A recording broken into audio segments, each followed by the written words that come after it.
Ma'am आपकी आवाज नहीं आ रही।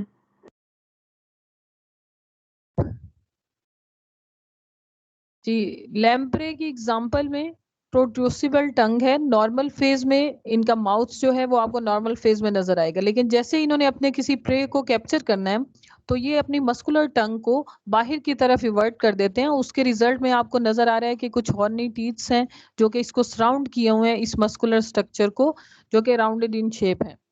और जैसे ही प्रे इनकी इसकी टंग रीजन की नियर अबाउट डिस्टेंस में पहुंचता है तो ये उसको फौरी तौर पे इन्हीं टीथ्स के थ्रू, जो मस्कुलर टीथ्स हैं, स्लाइटली थोड़े से हॉर्नी स्ट्रक्चर है इनका, इसके थ्रू उसको ग्रैस्प करते हैं properly and then move towards the buccal cavity.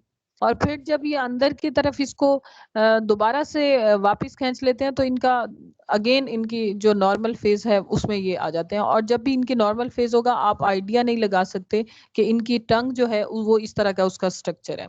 If we consider the tongue of tetrapods, जिसमें मोस्टली हमारे पास फ्रॉग्स और सेलिमेंडर्स के एग्जांपल है, ये जो सेकंड डायग्राम आपको स्लाइड्स पे शो हो रही है, जिसको मैंने अभी क्लिक किया है, this is the example of tetrapods, frogs या सेलिमेंडर। दीज हैव द लॉन्गिट्यूडनल टंग और उसके साथ थोड़ा स्टिकी मटेरियल ऐड होता है। जैसे ये अपनी टंग को बाहर की तरफ निकालते हैं तो ये सामने जो भी इनका प्रे है, either may be the insect और समवन एल्स, एनी अदर और माइक्रो ऑर्गेनिज्म, तो ये इसको उसके साथ स्टिक करते हैं, then take back towards the buccal cavity. और जैसे ही इनकी टंग रिटर्न बैक करती है तो साथ में ही इनका प्रे जो है वो कैप्चर होकर इनके माउथ रीजन की तरफ पहुंच जाता है। The next one example is the wood picker. Birds के एग्जाम्पल में would picker also have a muscular tongue but slightly spiny musculation is present on them, or it also use the tongue for to gather the insects. Woodpecker mostly use these insect as a prey. तो ये क्या काम करता है, ये mostly present on the stem of the trees. तो वहां पे ये अपनी जो लॉन्गिट्यूडनल टंग है, इसको स्पाइनी टंग, इसको यूज करता है और ग्रेस्प करता है, जो इंसेक्ट्स हैं उनको गैदर करता है और फूड के तौर पे यूज करता है। Spiny papilla are present on the tongue of the carnivores, जिसमें आपके पास कैट्स की एग्जांपल है या बाकी रिमेनिंग जितने भी कार्निवोर्स हैं, अगर टाइगर, लाइन, इनको भी आप कंसीडर करें तो इनकी जो टंग है that contains the spiny papilla. ये जो डायग्राम है इसको मैं थोड़ा सा इनलार्ज करने लगी हूँ ताकि आपको प्रॉपरली इसके ऊपर जो स्पाइनी पेपिला है वो आपको शो हो जाए।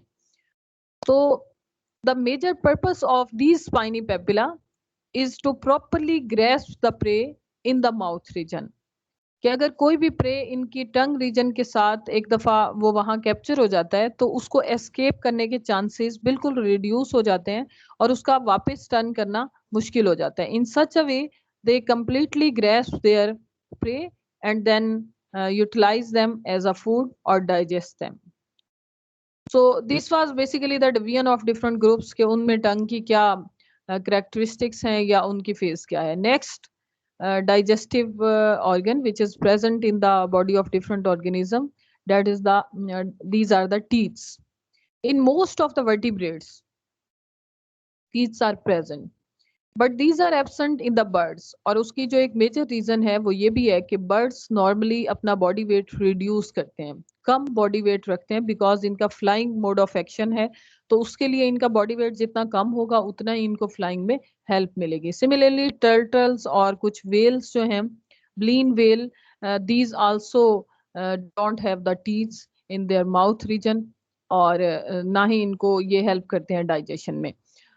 अब नीचे हमारे पास डिफरेंट ग्रुप्स में जो टीथ्स हैं उनकी शेप क्या है या उनका स्पेसिफिकेशन क्या है या वो किस पर्पस के लिए यूज होते हैं, ये डिफरेंट डायग्राम्स मैंने आपको इस स्लाइड में शो की हुई हैं। Firstly we discuss about the snake.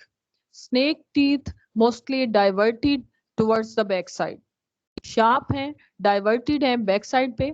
और इनकी जो बेसमेंट है, जो इनकी बकल कैविटी में जहां से ये इमर्ज हो रहे हैं, उसके बिल्कुल स्टार्ट पे pouch like structure is present from where the venom will be produce, और वो वेनम इनके इन्हीं फैंक्स के थ्रू मूव करती है।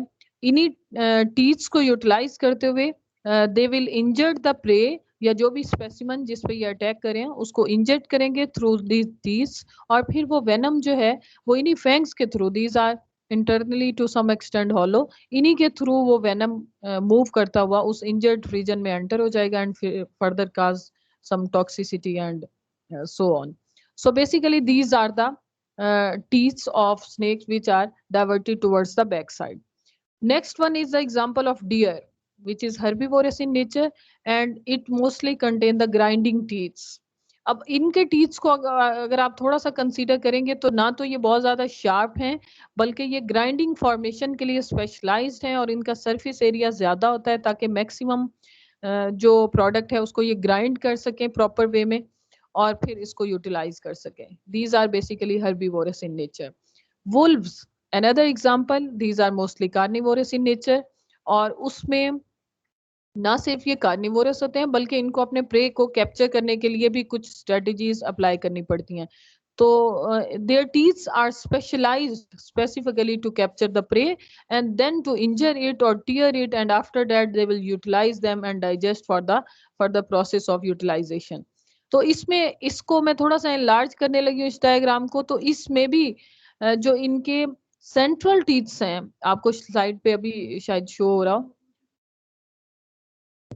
जो सेंट्रल टीथ्स हैं these are specifically utilised for the process of tearing और injuring.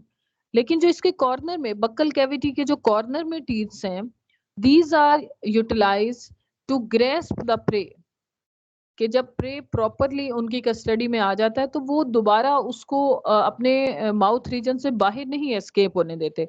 For that purpose they utilise these teeths which are present in the corner of the buccal cavity. तो इसको utilise करते हैं ये इस प्रोसेस के लिए. जी excuse me. Hello.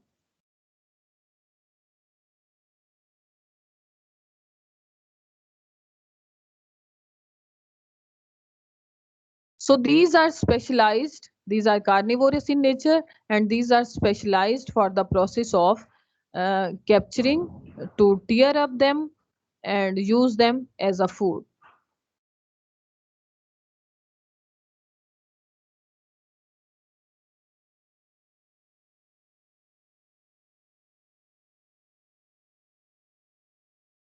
The next one example of human teeth.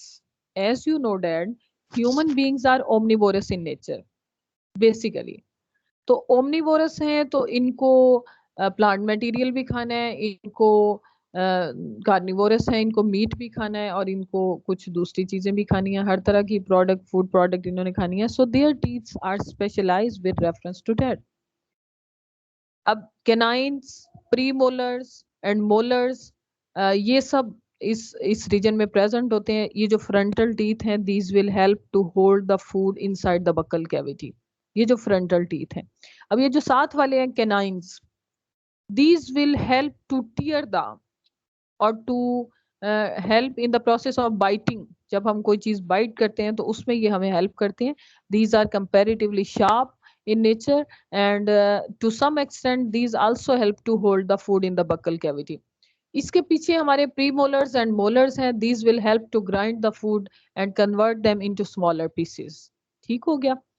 ये हमारे टीथ इस तरह से स्पेशलाइज्ड हैं. This last one diagram is basically the diagram of elephant teeth.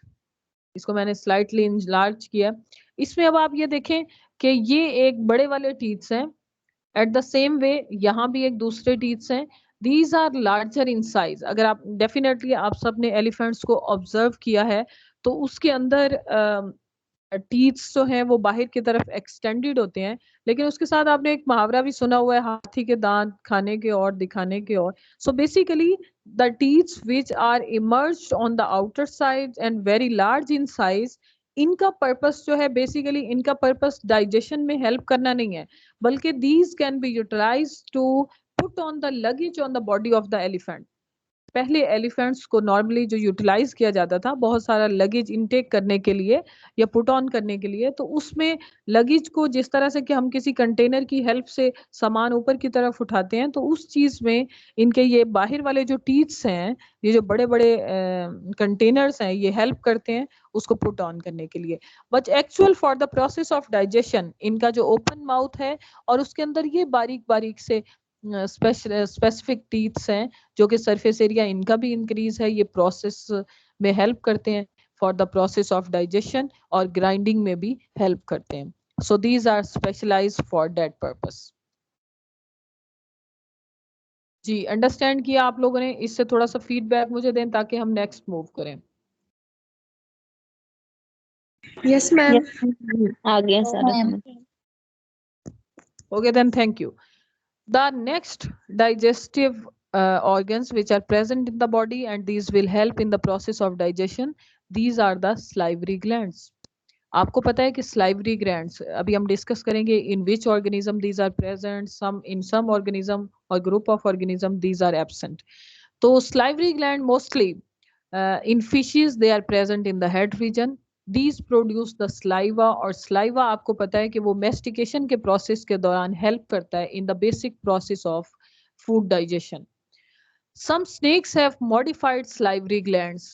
जो मैंने अभी थोड़ी देर पहले आपसे कहा था कि snakes के जो teeth हैं, जो fangs हैं, उनकी back side पे pouches होती हैं.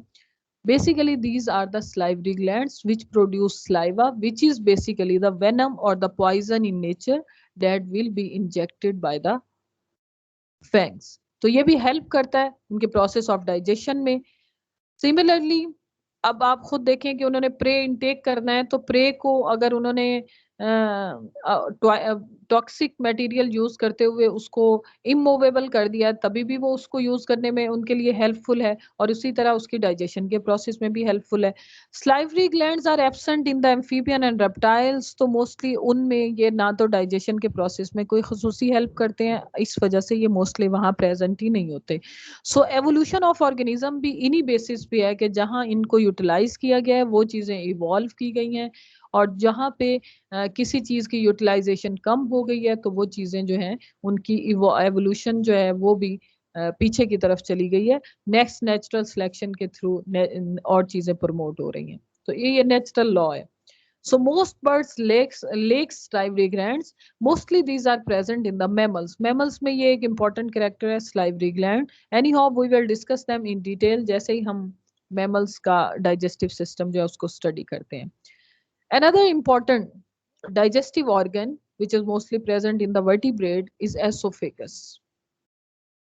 This is relatively short in fish and amphibian.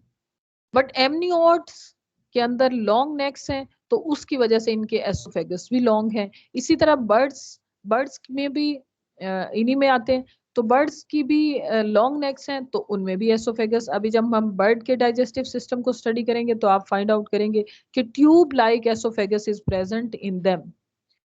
So the grain and seed eating birds, जिसमें हमारे यही डक्स हैं, पिजन्स हैं, या कोई hen, these are present. So develop from the mostly the esophagus is present, but it developed from the last portion of esophagus develop into a specific region जिसको हम कहते हैं crop.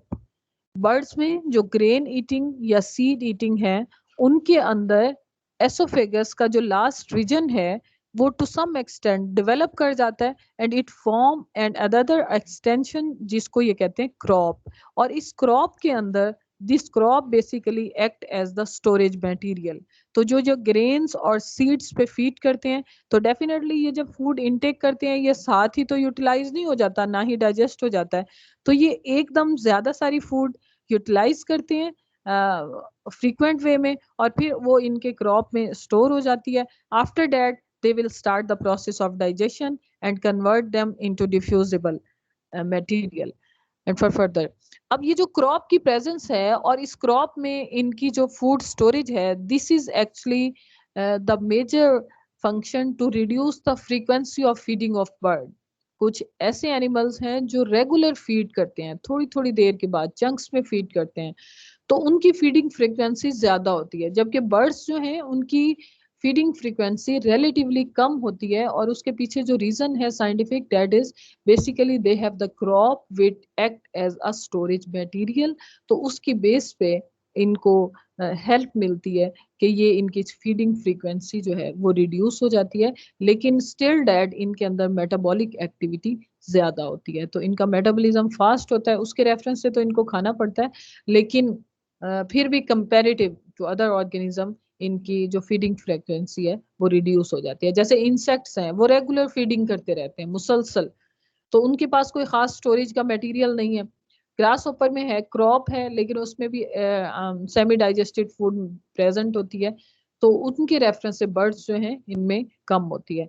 कभी आप लोगों ने अपने सामने कभी मुर्गी वगैरह ज़िबा होते देखी हो, तो उसमें आपने देखा होगा कि अगर उसने अभी अभी दाने खाए हैं तो उसका क्रॉप रीजन को अगर कट करेंगे, बाज दफा तो ऐसे ही डाइजेस्टिव सिस्टम पकड़ के साइड पे निकाल दिया जाता है, लेकिन अगर बाज दफा आप थोड़ा सा उसमें ऑब्जर्वेशन डालेंगे और उसको ऑब्जर्व करेंगे, क्रॉप रीजन पे कट लगाएंगे, तो आपको नजर आएगा कि अभी भी उसके अंदर वो सीड्स या ग्रेन्स जो हैं वो प्रेजेंट होते हैं, क्योंकि वो with the passage of time soft होंगे, फिर स्लाइटली वो ग्राइंड होकर डाइजेशन के प्रोसेस में जाएंगे, स्टिल देम वो उनकी स्टोरेज है। ठीक हो गया? आप लोगों ने अंडरस्टैंड कर लिया इसको? Yes, ma'am. Yes, ma'am. Yes, हाँ जी, आपकी क्लास का टाइम ओवर हो रहा है। If there is any question regarding this, उसको हम डिस्कस कर लें, अगर कोई रह गया तो उसको कल के लेक्चर में करेंगे। और आफ्टर दैट जी प्लीज। मैम मेरा डिस्कनेक्ट हो रहा था बार बार, तो अटेंडेंस नहीं हुई रोल नंबर 16।